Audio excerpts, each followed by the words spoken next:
जिससे हमारे अंदर आज सबसे ज़्यादा शुगर के पेशेंट का मूल कारण क्या है? जो व्यक्ति समय से न खाता हो न समय से सोता हो, उसके पास शुगर जैसी बीमारी बड़े आराम से फ्री में मिल जाती है, कोई को बुलाना नहीं पड़ता।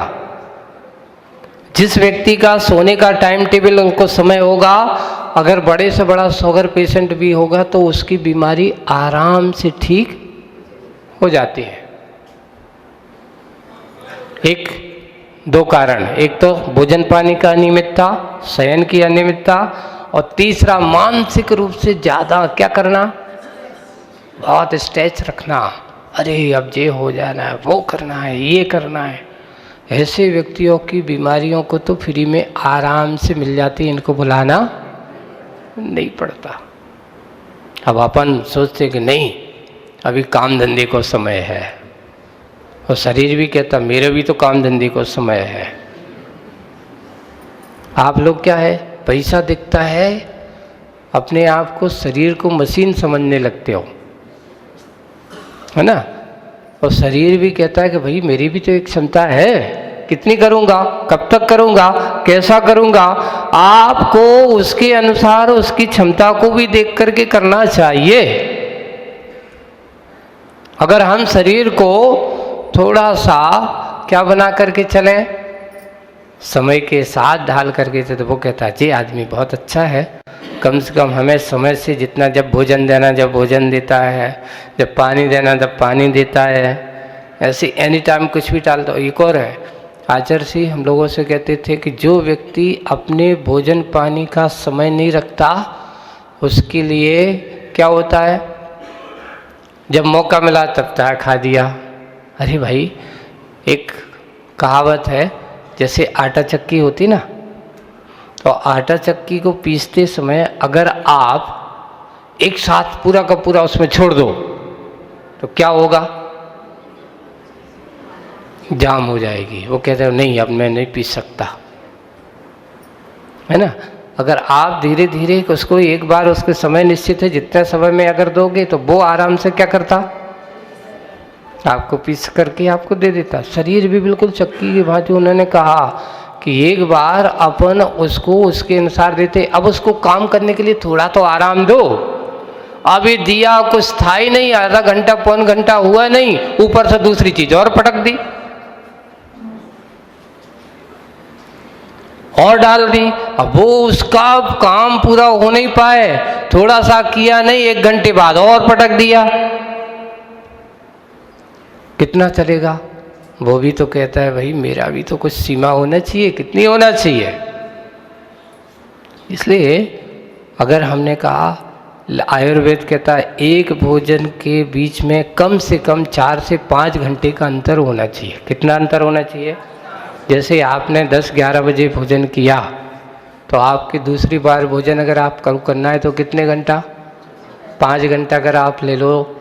जैसे शाम का भोजन आप करते हो, तो शाम का भोजन में कितना है, 11 बजे से लेकर अगर 5 बजे तक ले लो तो 6 घंटे का अंतर तो हो ही जाता। अगर 12 बजे भी ले लो, 5-6 बजे का समय आपका, ये समय आप करेंगे तो नियमित रूप से आपका शरीर बहुत अच्छे से काम कर सके। और ये भी ठीक नहीं है कि तुम यहाँ 10 बजे का फिर रात में 12 बजे खा रहे हो, तो ये भी ठीक नहीं। क्यों?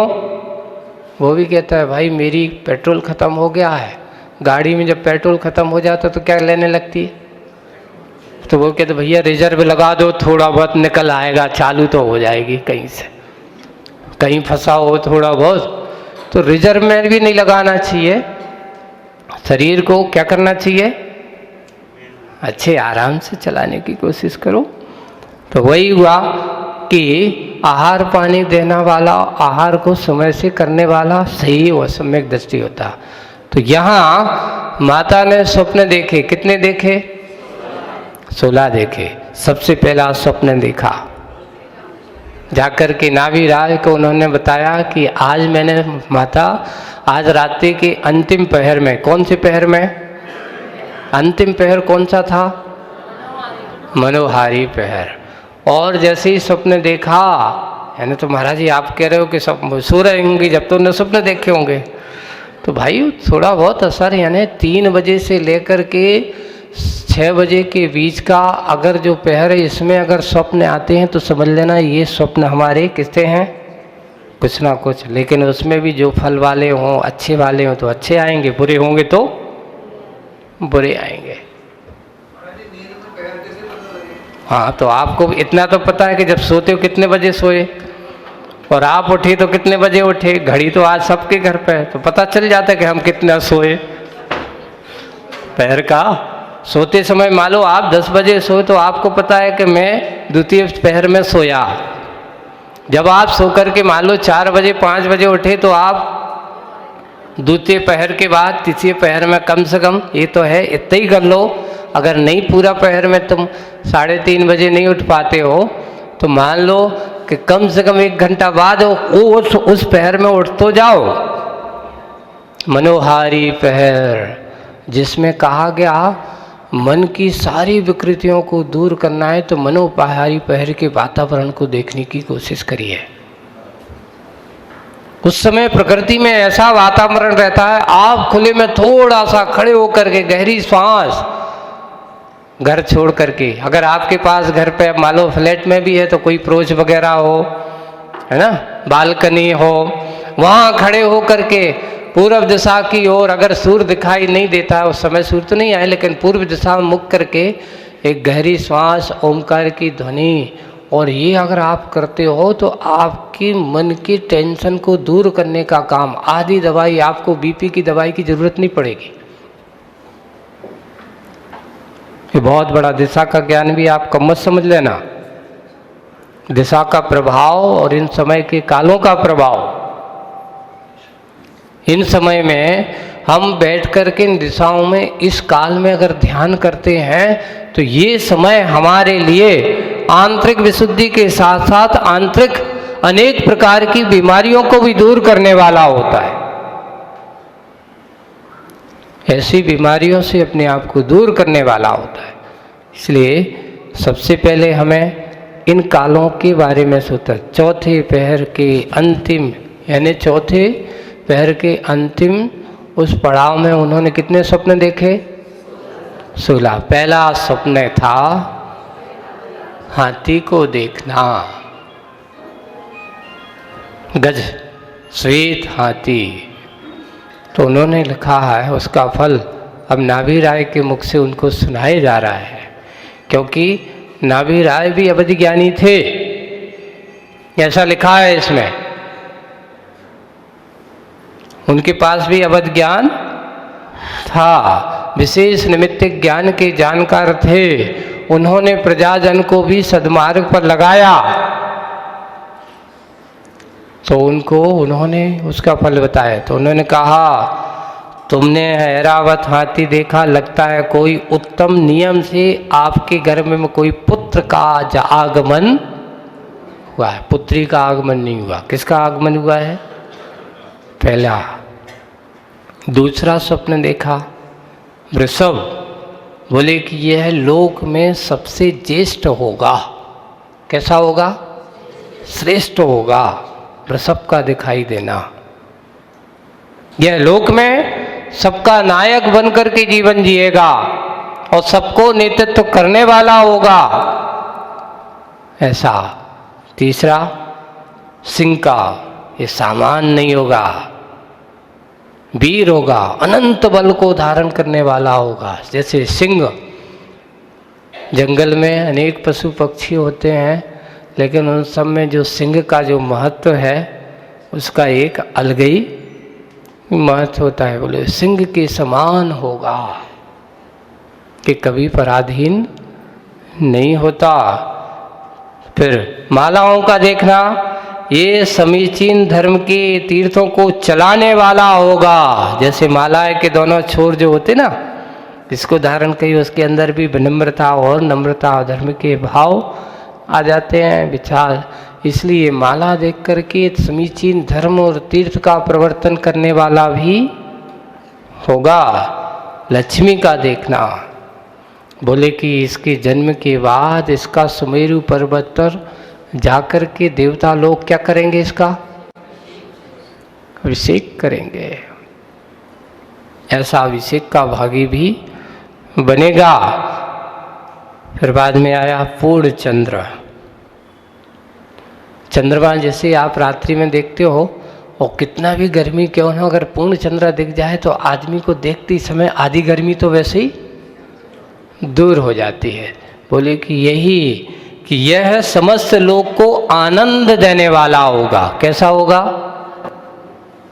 लोक को समस्त आनंद देने वाला होगा, ऐसा सूर्य होगा, सूर्य के समान इसके तेज, इसकी प्रभा कैसी होगी? सूर्य का देखना, ये देदीप्यमान प्रभा का धारक होगा, सामान्य नहीं होगा। कैसा होगा? देदीप्यमान प्रभा का धारक होगा। 2 कलश, कितने कलश? 1 नहीं 2 कलश देखे, यानी ये अक्षय अनेक निधियों का स्वामी होगा, छोटे मोटे घर वाला नहीं है।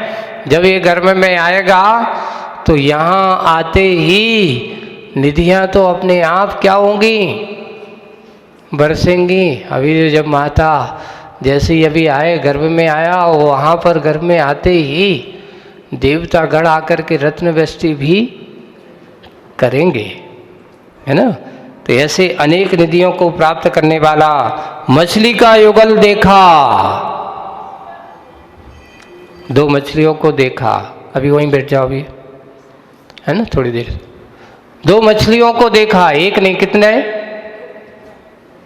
हाँ, 2 मछली के युगल देखने से क्या हुआ? तो उन्होंने कहा मछली के युगल को देखने से ये सुखी होगा। जैसे मछली को जल की राशि मिल जाए तो वो कैसी होती है? आनंदित हो जाती है। और 5 मछली की राशि नहीं मिले तो जैसे पानी के बिना मीन तड़पती है, और पानी मिल जाए तो उसको जीवन का आनंद। तो बोले कि ये देख कर के ऐसा लग रहा है ये परम सुखी होगा, किसी प्रकार का दुख इसके पास नहीं होगा। और इसके बाद फिर उन्होंने मछली युगल के बाद सरोवर देखा, तो अनेक शुभ लक्षणों का लक्षण वाला होगा। जैसे सुंदर सुंदर कमल सरोवर को सुशोभित करते हैं, ऐसे ही इसके शरीर में भी अनेक शुभ लक्षण होंगे।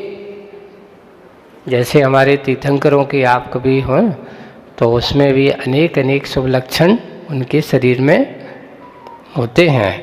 और समुद्र को देखना, देखिए समुद्र को देख करके क्या संकेत है? जैसे समुद्र की राशि जिसका ओर छोर नहीं होता, ऐसा ज्ञान का धारी होगा, यानी केवली होगा, अनंत ज्ञान का धारी, केवल ज्ञानी होगा। इसको केवल ज्ञान की प्राप्ति होगी,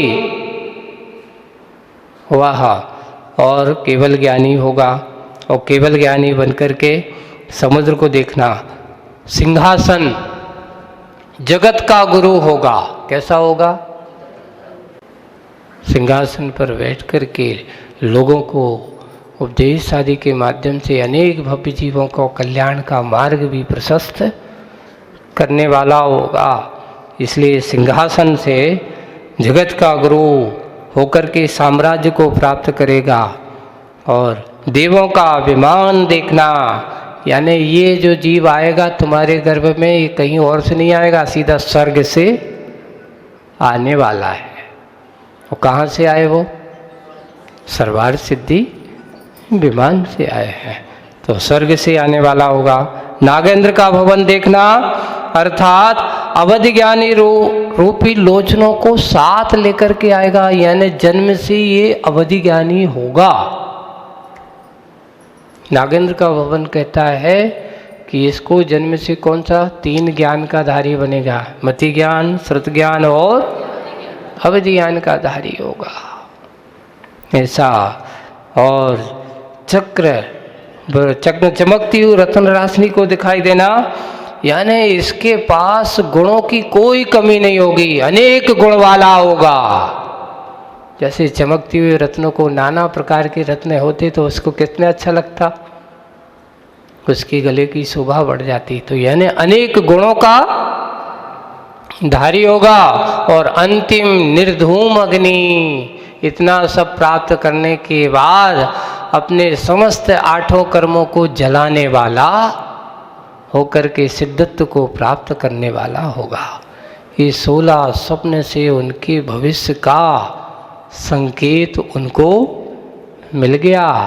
ऐसा वह पुण्यशाली जीव तेरे गर्भ में आया है और अंतिम जो वृषभ का प्रवेश तेरे मुख में किया है, अर्थात वह कोई महान धर्मशाली वृषभ को पालन करने वाला है, ऐसा पुण्यशाली जीव तुम्हारे गर्भ में आ चुका है। और जब ऐसा ये महोत्सव मरु देवी नावी राय के मुख से सुनती है तो उसके अंदर तो आनंद की कहना ही क्या, कैसा क्या होगा आगे की कथा आगे बताएंगे। आज बस इतना, आगे की बात अपन और चलते हैं। आदिनाथ भगवान की कथा में अब आगे को क्या करेंगे, बढ़ते चलते हैं। कल बहुत अच्छे विषय आएगा आपके सामने कि माता को अभी तो गर्भ धारण किया है, अब जैसा गर्भ का धारण करने के बाद उस गर्भ काल में माता की परिणति का क्या स्वरूप है। आदिनाथ पुराण को कल हमने पढ़ा और सोचा कि इतना विशेष माता के गर्भ में आने वाले जीव का कितना अतिशय होता है। आज की माताओं को इसके बारे में अगर हम उसके बारे में समझें तो समझ में आएगा कि गर्भ धारण करना कोई सामान्य बात नहीं है। अपने आप को पुण्यशाली समझ लेना कि तुम्हारे आश्रित होकर के एक जीव अपने भविष्य को भविष्य की यात्रा करने जा रहा है। ये मत कहो कि हमारे लिए बोझ समझ रहा है। जो संतान को बोझ समझने लगता है या बोझ मानने लगते हैं, समझ लेना उनके जीवन काल में अगले भाव में पुनः तुम्हारे लिए ऐसे कोई जन्म देने वाली मामले कोई भरोसा। इसलिए कभी संतान को बोझ मत समझना। ये समझ लेना कि अपने आप को सौभाग्य और अपने आप के लिए पुण्यशाली समझ लेना कि कोई भी हो, कैसा भी हो, उस माँ के लिए तो महान पुण्यकर्म का उदय आया है। भारी मत समझो, आभारी समझो। क्या समझो? माँ बनना कोई भारी काम नहीं है, आभारी काम है। इसलिए इन चीज़ को अपन कल देखते हैं, आपको देखते हैं जब वो वहाँ आएंगे और रत्नों की वर्षा आदि कर के आगे क्या विषय होगा उसके बारे में चर्चा करेंगे। आज बस इतना ही। बोले परम पूज्य आचार्य गुरुवर श्री विद्यासागर।